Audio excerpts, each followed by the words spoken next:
अस्सलाम वालेकुम फ्रेंड्स, मैं आपको वेलकम करता हूँ Vu expert teaching YouTube channel पर। आज का हमारा टॉपिक है बिज़नेस फाइनेंस का लेक्चर नंबर 11। तो चलिए बढ़ते हैं अपने लेक्चर की जानिब। लेक्चर नंबर 11 का ये जो पैराग्राफ है जिसको मैंने हाईलाइट किया रेड से, ये हम सेम जो है डिस्कस कर चुके हैं लेक्चर नंबर 10 में। तो इसके लिए आप लेक्चर नंबर 10 देख लें। उसके बाद ये बता रहे हैं कि looking back at J to G डेप्ट इक्विटी रेशो जो हमने कैलकुलेट किया था नीचे 0.39 था। रिटर्न ऑन एसेट हमने कैलकुलेट किया था, उसकी वैल्यू निकल के आई थी 10.12।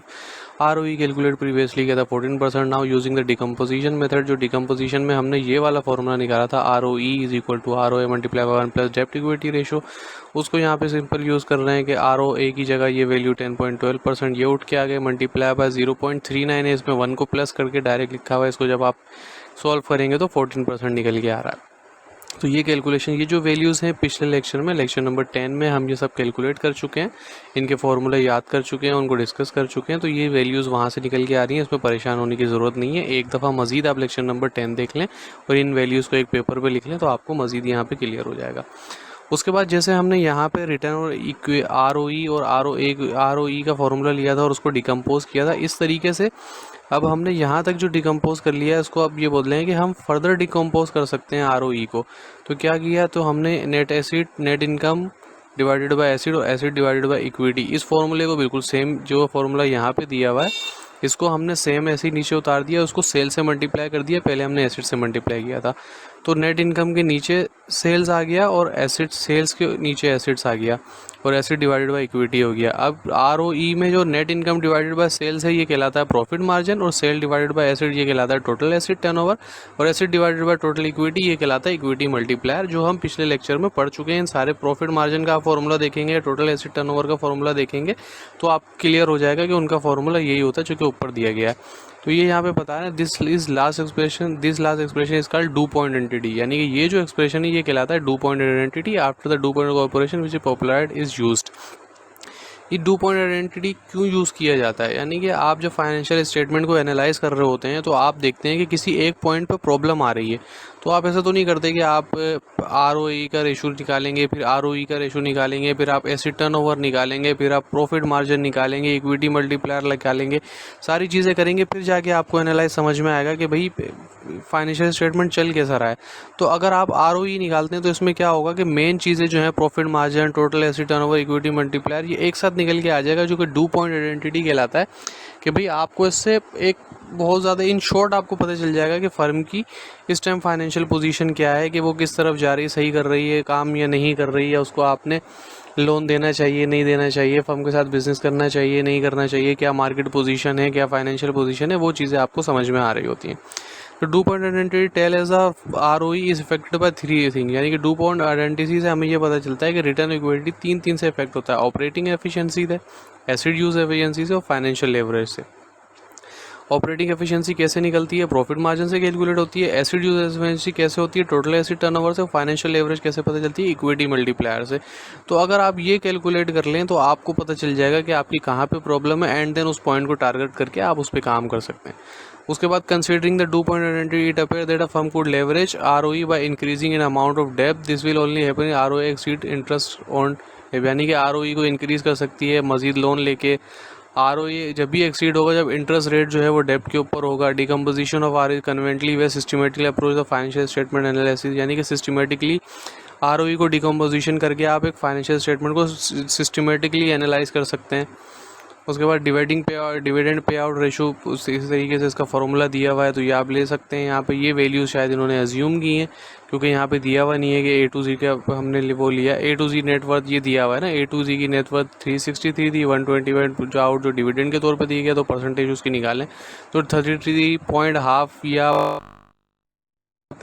Retention ratio, retain earning divided by net income, उसका फॉर्मूला और सारी चीज़ देखिए। अब यहाँ पर आ रहा है इंटरनल एंड सस्टेनेबल ग्रोथ, ये एक टॉपिक है, ये इंपॉर्टेंट है। इसमें देखिए क्या बोल रहे हैं, firm return on asset and return equity are frequently use to calculate to individual number, यानी कि फर्म का रिटर्न और एसेट और रिटर्न इक्विटी जो है वो फ्रीक्वेंटली यूज हो रहा होता है दो नंबर कैलकुलेट करने के लिए, बोथ ऑफ विच है to the firm ability to grow, यानी कि ये दोनों ये बता रहे होते हैं कि फर्म की एबिलिटी क्या है मजीद फ्यूचर में ग्रो करने के लिए। इन्वेस्टर जो है वो फ्रीक्वेंटली इंटरेस्टेड होते हैं इन चीज़ों को में कि भाई फर्म कितना ग्रो कर लिए, लेकिन ये बहुत इंपॉर्टेंट है यहाँ पे आपको जानने के लिए, अगर सेल्स ग्रो कर रही हैं तो एसिड्स को भी आगे बढ़ना चाहिए। ऐसे नहीं कि सिर्फ सेल्स होती जा रही है और आपके एसिड्स वगैरह नहीं बढ़ रहे। तो सेल्स अगर आपकी होगी तो आपके एसिड्स वगैरह भी बढ़ रहे होंगे at least over the long run के अंदर। तो ऐसा हो सकता है कि शॉर्ट टर्म पीरियड के लिए आप एसिड ना बढ़ा रहे हो, लेकिन लॉन्ग रन के लिए अंदर तो ऐसा होता है कि आपके एसिड्स भी लाजमी बढ़ते हैं। Further if assets are grow then the firm must somehow obtain money to pay for the purchase. यानी कि अगर एसिड्स आपके बढ़ रहे हैं तो जाहिर सी बात है, जब आपकी सेल अच्छी हो रही है, आपके पास प्रॉफिट आ रहा है, तो वो प्रॉफिट से आप एसिड खरीद रहे हैं और आपके पास मनी आ रही है, पैसा आ रहा है जिससे आप खरीद रहे हैं। तो भाई आपके पास दो ऑप्शन होते हैं, या तो ग्रोथ जो है वो आपकी फाइनेंस्ड हो, या तो आप किसी से लोन ले लें, या तो फिर आपकी फाइनेंशियल पॉलिसीज़ जो है उसके ऊपर डिपेंड करता है। अब फाइनेंशियल पॉलिसीज़ क्या होती हैं कि दो सोर्सेज होती हैं फाइनेंसिंग की, या तो इंटरनल फाइनेंसिंग कर लेते हैं आप, या तो एक्सटर्नल फाइनेंसिंग कर लेते हैं। इंटरनल फाइनेंसिंग रेफर करती है कि आप अपने प्रॉफिट और बिजनेसेस में जो प्रॉफिट हो रहा है उसको दोबारा इन्वेस्ट करें और एसेट्स वगैरह आप बना लें। एक्सटर्नल फाइनेंसिंग ये कहलाती है कि आप जो है वो बोरिंग मनिंग कर लें या फिर अपने स्टॉक जो है वो स्टॉक मार्केट में सेल कर दें। इस तरीके से होता है। इंटरनल ग्रोथ रेट का फॉर्मूला दिया गया है ROA multiply by B divided by 1 minus ROA multiply by B. ROA जहाँ पर रिटर्न ऑन एसेट है and B is the retention ratio है। रिटेंशन रेशियो का फॉर्मूला भी हम पीछे देख चुके हैं और रिटर्न ऑन एसेट का फॉर्मूला भी हम पीछे देख चुके हैं। मैं आपको बार बार कह रहा हूँ कि बिजनेस फाइनेंस जो है वो हॉरिजेंटली मूव करती है। जैसे जैसे आप लेक्चर्स में नीचे जाते रहते हैं तो टॉपिक एडवांस होते रहते हैं। जैसे यहाँ पे हमें पहले उन्होंने, अगर हम इसकी मिसाल लेते हैं प्रॉफिट ROE की, तो पहले उन्होंने हमें देखें अब ROE में क्या क्या चीज़ें इंक्लूडेड होती हैं, profit margin, total asset turnover, equity multiply. ऐसा नहीं हुआ कि डायरेक्टली हमें इंस्ट्रक्टर ने या इस बुक के थ्रू बिजनेस फाइनेंस के कोर्स में डायरेक्ट हमें ये फॉर्मूला ला के दे दिया और इस चीज़ से हमारी दी, वो तो आप कंफ्यूज हो जाते हैं, आपको समझ ही नहीं आता कि हुआ क्या है। पहले हमें उन्होंने अलग से प्रॉफिट मार्जिन का फॉर्मूला दिया, उसको समझाया, टोटल एसेट्स का फॉर्मूला दिया, उसके बारे में थोड़ी detail the, and equity multiplier का फॉर्मूला दिया उसके बारे में, यानी इन दोनों को अलग अलग समझाया तीनों को। तो आपने क्या करना है, पिछले लेक्चर ज़रूर लेने। अगर आप किसी लेक्चर को स्किप करके आगे पहुँचेंगे या वीडियो को काट काट के आप जल्दी जल्दी में आगे पहुँचेंगे, क्योंकि हम बीच में पढ़ते नहीं हैं और अचानक से जब हमें पता चलता है कि कल हमारा पेपर है तो आज हम बैठते हैं, तो एक दिन में आप इतना नहीं कर सकते। जितने लेक्चर कम लेक्चर तैयार कर लें, लेकिन भरपूर तैयार करें ताकि आपके अच्छे मार्क्स आ सकें, क्योंकि तमाम लेक्चर से कुछ ना कुछ क्विज़ेस, असाइनमेंट वगैरह कुछ तो क्विज़ेस या सब्जेक्टिव बन रहे होते हैं, तो आप तमाम लेक्चर्स को ज़रूर पढ़ें। तो इंटरनल ग्रोथ रेट का फॉर्मूला ये है, यहाँ पे B is the retention ratio है, ROE रिटर्न एक्सिड है।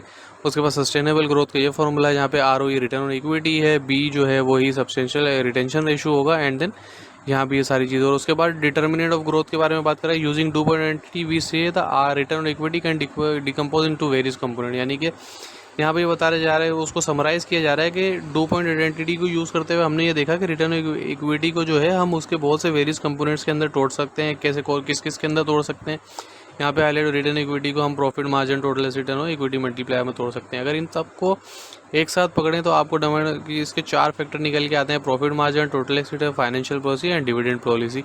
Financial policy and dividend policy का भी हमने ऊपर डिविडेंड का और फाइनेंशियल का डिविडेंड पे आउट रेशो हम पढ़ चुके हैं और रिटेंशन रेशियो भी ऊपर हम पढ़ चुके हैं। उसके बाद डिविडेंड में फाइनेंशियल पॉलिसी का जिक्र हो रहा है, एन इंक्रीज इन डेब्ट equity ratio, increase in the firm leverage, since these make additional डेब्ट financing, it increase the sustainable growth rate.